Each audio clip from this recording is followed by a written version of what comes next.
السلام عليكم ورحمة الله وبركاته. ازيكم يا شباب، عاملين ايه؟ من كام يوم كده جات لي رسالة انه في شخص جديد اشترك في القناة. فطبعا فرحت، فدخلت لقيت الشخص ده عامل لي كومنت. قلت بقى ايه، لازم ارد عليه. طبعا دخلت على الكومنت لقيت الكومنت مش متوقع خالص، ما كانش متوقع ولا كان على البال ابدا. طب ايه هو الكومنت ده؟ كان الشخص ده داخل عشان يشتم، زي ما انا بقول لكم كده، يشتم. طب انت بتشتم ليه؟ ف يعني ببص كده لقيت كان بيقول عليها كلمة، لا مؤاخذة يعني في الكلمة، شحات. شحات زي ما بقول لكم كده. فأنا استغربت، طب ليه بيقول كده؟ بيقول عليا محتواك حلو، بس انت ايه، مش باصص للدعم اللي انت شايفه. انت عندك دعم كتير قوي. انا مش فاهم يعني هو التعليق حلو ولا وحش؟ هو ببساطة التعليق هيظهر قدامكم دلوقتي في الشاشة. طيب، اظن انتوا شفتوا التعليق، احكموا بنفسكم. الراجل بيقول عليها شحات. طب ليه؟ عشان الفيديو اللي انا كنت منزله وبقول عليه ايه، حالتي النفسية صعبة، اشتركوا في القناة. طب ده مجرد هزار، هزار والله. كان قصدي هزار يعني ما بيني وما بين المتابعين، لاني انا ومتابعيني في علاقة ما بيننا اللي هي علاقة الهزار يعني. فلقيت ناس بتضحك، وناس بتقول والله لا اشترك، وناس بتقول انا مش عامل كده عشان تشترك، وانا عامل كده بس عشان هزار مش اكتر. انا بهزر. يجيش بقى شخص زي ده يعني يشتم شتيمة. انا لو انا عمري في حياتي ما حد يا جماعة شتمني، لا الشتيمة دي ولا الشتيمة ولا اي شتيمة تانية. ليه؟ لاني انا ببساطة محترم وماشي في حالي وماليش دعوة بحد. فببساطة الموضوع انا ما خدتوش على محمل الجد قوي، بس زعلت جامد. ماشي. فهو ايه، الشخص ده طبعا زمانه دلوقتي لغى الاشتراك، او اكيد ما لغاهوش عشان عايز متعمد ان هو يشتم او يهين الناس او يعمل كده يعني. طب ليه؟ انا طول عمري في حياتي ما حد اتجرأ، مش اتجرأ يعني، عمر ما حد قال لي الكلام ده. انا مش عارف اقول ايه بصراحة. يعني التعليق بيعصب جامد قوي، اديكوا شفتوا بنفسكوا التعليق عامل ازاي. يعني انا مش عارف اقول كلمة غير حسبي الله ونعم الوكيل. انا مش فاهم ليه تعمل كده؟ ليه تخلي الشخص ما يحترمكش؟ انت اللي بتجبر الناس ان هم يحترموك، مش الناس بيحترموك لوحدهم. لا، انت اسلوبك المحترم بيجبر الناس ان هم يحترموك. وانا في الاول خدت الموضوع بهزار، لكن بعد ما بصيت ودققت جامد لقيته بيقول ايه، يعني انت مفكر نفسك هتنشهر؟ هو باين كويتي او اماراتي او سعودي، انا معرفش والله. بس طبعا اهل السعوديه اللي معانا في القناه انتوا على راسي من فوق كلكم. وانا اصلا بحب السعوديه واهل السعوديه كلهم، وليا ناس كمان معارف هناك في السعوديه وفي الامارات وفي الكويت، معارف واصحاب هناك. بس عمرهم ما عملوا معايا كده. يعني مش فاهم ليه تعمل كده؟ ليه تقول ما على شخص انت لا تعرفه ولا هو يعرفك كلام مش حلو؟ هو الفيديو كان عباره عن انه انا يعني حالتي النفسية صعبة، اشتركوا في انا ماشي. بس انا شفت كذا شخص عامل البتاع ده، الفيديو ده، وخدت صوته بس نقلته على الفيديو بتاعي. معلش كمان فصل. خدت صوته نقلته على الفيديو بتاعي اللي هو اصلا على القناة. ماشي. فانا يعني ليه تجبرني اني اعمل لك بان؟ ليه تجبرني اني اعمل لك بلوك؟ ليه تجبرني ان انا يعني انا مش لاقي كلام اقوله بجد. التعليق بيعصب جدا. وشوفوا انتوا بقى بنفسكم انا علقت له وقلت له ايه، هتشوفوا دلوقتي. اتفضلوا.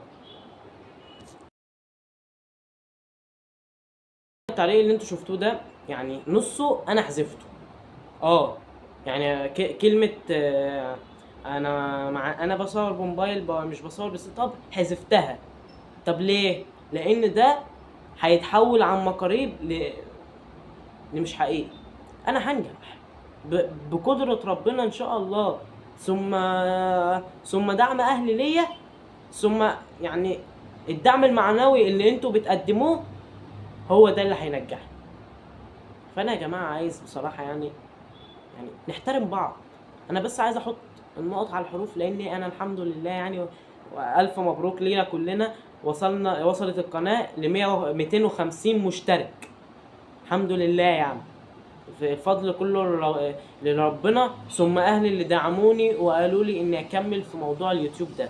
ليه؟ والله لا ربح ولا حتى عايز اتشهر ولا بتاع. انا كل اللي انا عايزه يعني صحاب، لاني انا في الحقيقه ما عنديش غير هما 4 2 ولا حاجه، ما بشوفش منهم غير واحد في الشهر صاحب، ما بشوفش منهم غير واحد في الشهر. يعني أنا مش عارف لو هو مثلا مرتب مش هيبقى كده، لا والله ما بشوفش منهم غير صاحب واحد بس يعني كل شهر كده ولا حاجه نقابل بعض، نضحك نسلم على بعض، ما بنطولش. فيا جماعه بعد اذنكم يعني، انا عارف الفيديو ده انا في قناتي اصلا قناه روشه كده، مش ملهاش خالص في الكآبه دي كلها. انا مش فاهم انت ليه عملت كده؟ ليه؟ مع ان الكويتيين والله كلهم محترمين كلهم، بس انت بالذات ليه؟ ليه تجيب لاهلك يعني شتيمه مش حلوه؟ يعني انا لو شخص مش محترم كان رد عليك رد والمصحف كنت هتعيط فيه. لان انا اصلا من كتر التعليق ده انا مش عايز اقول لكم عيطت، لا انا ما عيطتش. اي حد كان مكاني كان زمانه والله يعني يتفلق من العياط. فيا ريت يعني يا جماعه بعد اذنكم، انا لو فاضل لي مشترك واحد بس محترم انا هعمل له هو الفيديوهات. لكن انا دلوقتي عندي 250 مشترك، دولت ناس يعني دي مسؤوليه ان انا لازم انزل محتوى حلو. هو عايز امسح الفيديو ده، لا انا مش مسحه لاني مش شايف فيه غلط.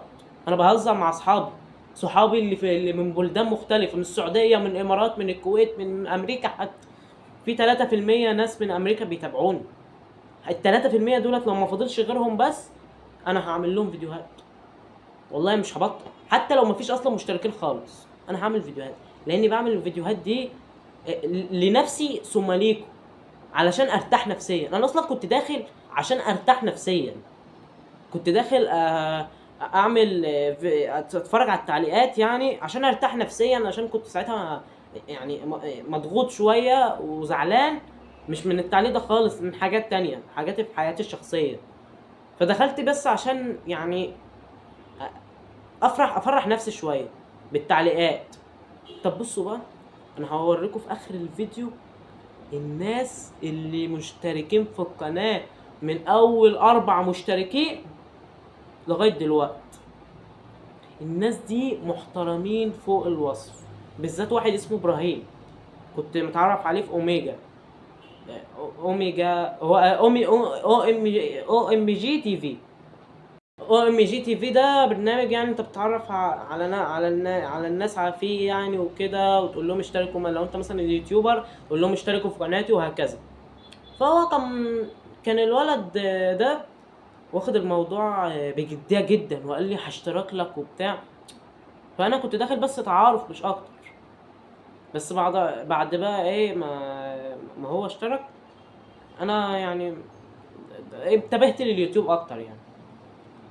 ف مش عارف والله اقول لكم ايه. يعني بصراحه الناس اللي انا هوريها لكم في اخر الفيديو دي تستاهل، لو انا حتى ما فاضليش غير مشترك واحد يستاهل انه انا اعمل له هو فيديو. انت اللي بتتفرج عليا انا واثق جدا ان انت محترم، وعمرك ما هتسيء لحد. انت ترضى حد يسيء مثلا ليك كده، يسيء لاخوك، يسيء مثلا لاختك لو هي عامله محتوى؟ لا طبعا. ليه؟ ليه ما نحترمش بعض؟ انا اسف جدا يا جماعه على الفيديو ده. طبعا انا يعني قناتي بطبعها قناه روشه كده، فرفوشه كده وبتاع يعني. لا اله الا الله. ان شاء الله يا جماعه الفيديوهات الجايه هتكون فيديوهات جامده جدا. وانت اللي بتتفرج عليا، عارف ان انت بتتفرج عليا دلوقتي، عارف والله ان انت بتتفرج عليا دلوقتي. لو انت بتتفرج عليا دلوقتي، حابب اقول لك ان انا مسامحك على اللي انت قلته. عمرك شفت قد كده؟ مسامحك. بس بعد اذنك ما تبقاش تقول كلام زي كده تاني، لاني اصلا مش هسمح لك ان انت تعلق تاني، لاني عملتها جبان من اصله، يعني ما تقدرش انك تخش تعلق تاني. والسلام عليكم ورحمه الله وبركاته، وان شاء الله استنوني في فيديو جديد، فيديو بقى بعيد عن الكآبه دي كلها. روحوا بقى شوفوا الناس بقى المحترمه بقى اللي هي ايه مخلياني لحد دلوقتي ثابت في القناه. سلام يا شباب. وفي حاجه كمان، احنا لقبكم دلوقتي السبايدرز. يعني انا قناه سبايدر كده، يعني شويه حركات زي الشاورجيه كده، زي مثلا البستويه، زي ليونايدس، قناه ليونايدس فتحي مروان ريحان. اتمنى منكم انكم تشتركوا عندهم طبعا لو انتم مش مشتركين في قناتهم، واي سي تيوب عشان بحبه بصراحه، مفيهاش كلام. سلام.